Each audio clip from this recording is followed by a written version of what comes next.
誰だわ。 Halo guys, selamat datang lagi di channel ini bersama gue, Reborn.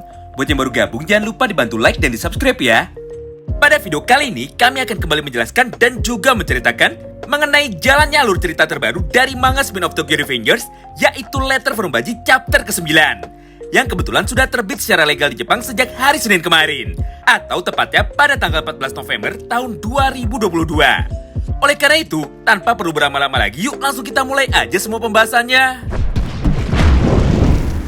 Surat dari Baji chapter ke-9 dibuka dengan sebuah scene yang hampir mirip dengan cerita sebelumnya, di mana pada momen ini, lagi-lagi impostor dari Draken dan juga Maiki kembali melakukan penyamarannya sebagai anggota geng Tokyo Manji. Nah, jika sebelumnya yang ditiru adalah presiden serta wakil presidennya, saat ini mereka berdua malah meniru penampilan kapten dan juga wakil kapten masa depan dari divisi pertama geng Toman. Siapa lagi kalau bukan Chifuyu Matsuno dan juga Keisuke Baji. Untuk lebih jelasnya, mari kita lihat sama-sama melalui beberapa potongan panel manga yang sudah kami tampilkan di layar. Di mana pada momen itu, kita pun akhirnya diberikan sebuah penjelasan singkat tentang apa alasan mereka berdua selalu meniru penampilan dari para anggota Toman. Sederhananya, ternyata kedua pasangan impostor ini di sekolah selalu dibully dan juga menjadi bulan-bulanan dari salah satu teman seangkatannya yang merupakan orang yang kuat dan juga berpengaruh di sekolah itu. Nah, karena tidak berani melawan balik dan sejauh ini mereka hanya bisa menurut saja, pada akhirnya Draken dan juga Maiki palsu ini pun memilih mencari pelampiasannya di luar sekolah dengan cara berpura-pura menjadi Maiki dan juga Draken supaya tidak ada lagi yang berani mengganggu mereka. Tapi sayangnya penyamaran dari mereka itu sangat mudah sekali dikenali oleh teman satu sekolahnya. Hingga di momen tersebut mereka berdua pun harus menerima diperlakukan kasar lagi. Mulai dari dipukul punggungnya, ditarik rambutnya, bahkan sampai diinjak-injak tubuhnya di aspal. Scene pun kini berpindah. Setelah beberapa saat berlalu, kini akhirnya kita kembali diperlihatkan sebuah interaksi menarik dari Chifuyu Matsuno dan juga Sato Ryusei. Di mana pada panel tersebut, nampak Chifuyu yang sangat kesal karena selalu kalah ketika bermain bola dengan Ryusei Sato.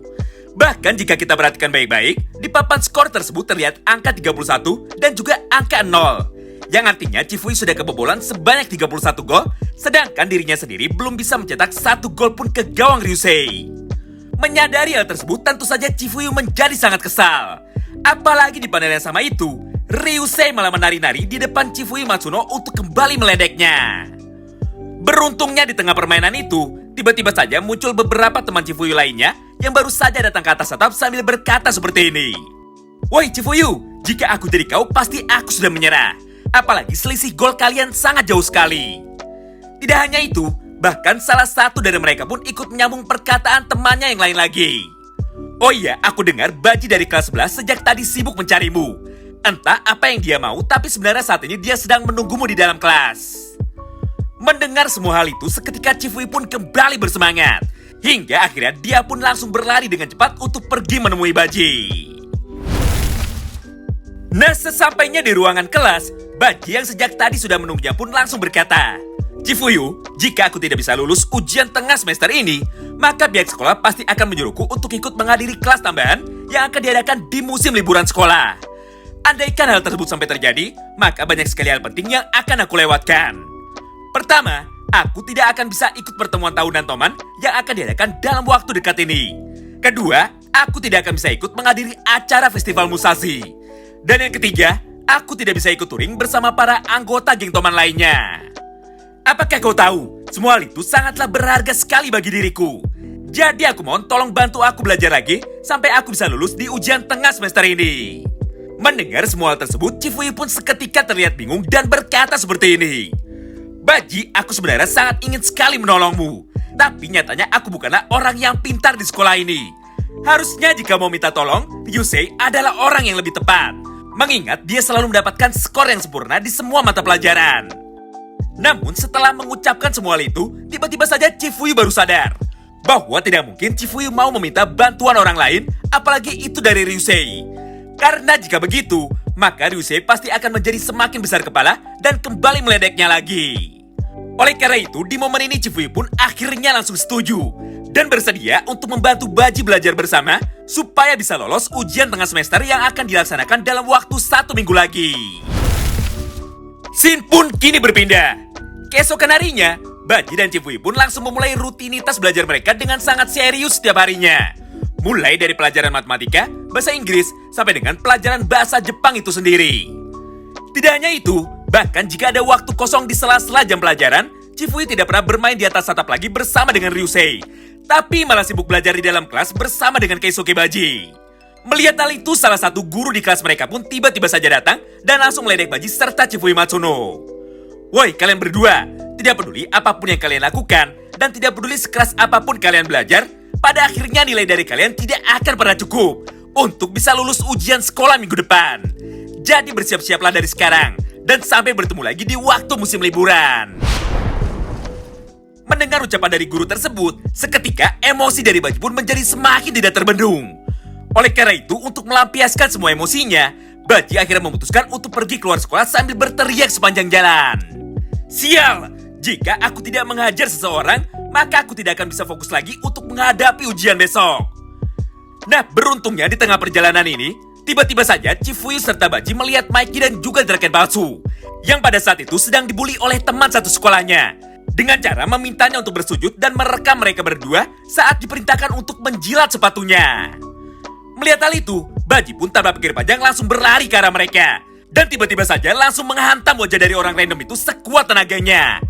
Akibatnya tubuh dari orang itu pun langsung terpental sangat jauh dan seketika pingsan saat itu juga. Di momen inilah dengan penuh rasa penasaran, Mikey dan Draken palsu pun langsung bertanya kepada Baji. Hah? Apa benar kau adalah Baji? Jika iya, kenapa kau malah menolong kami? Mendengar pertanyaan itu, Baji dengan penuh emosi pun langsung menjawabnya. Aku sedang pusing saat ini. Jadi tidak peduli siapapun itu, jika ada orang yang menghalangi jalanku, maka aku akan langsung menghajar mereka semua. Wow, gila banget ya. Ternyata tidak peduli ada di garis waktu yang mana, sifat brutal serta kejam dari Baji tidak pernah bisa hilang dan juga tidak pernah bisa berubah. Setelah beberapa saat berlalu dan setelah keadaan mulai tenang, Baji serta Cifui pun akhirnya mulai pergi meninggalkan lokasi itu. Nah, menariknya di tengah perjalanan pulang, Baji pun mulai berkata, Hah, akhirnya aku bisa sedikit lebih santai setelah menghajar orang lain. Dengan begini, maka aku sudah siap untuk menjalani ujian tengah semester yang akan dilaksanakan pada hari Senin besok. Dan ternyata semua hasil kerja keras Baji pun akhirnya kini menjadi kenyataan.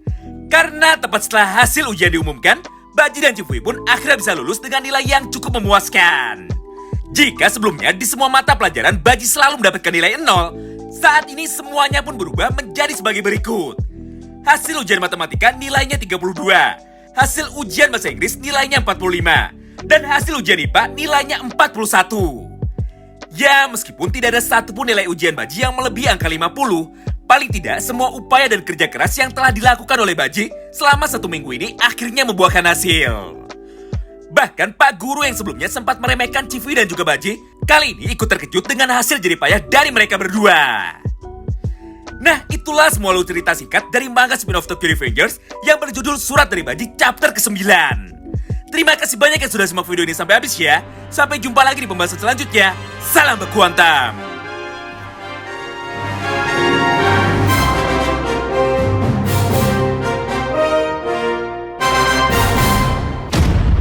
やれやれだわ。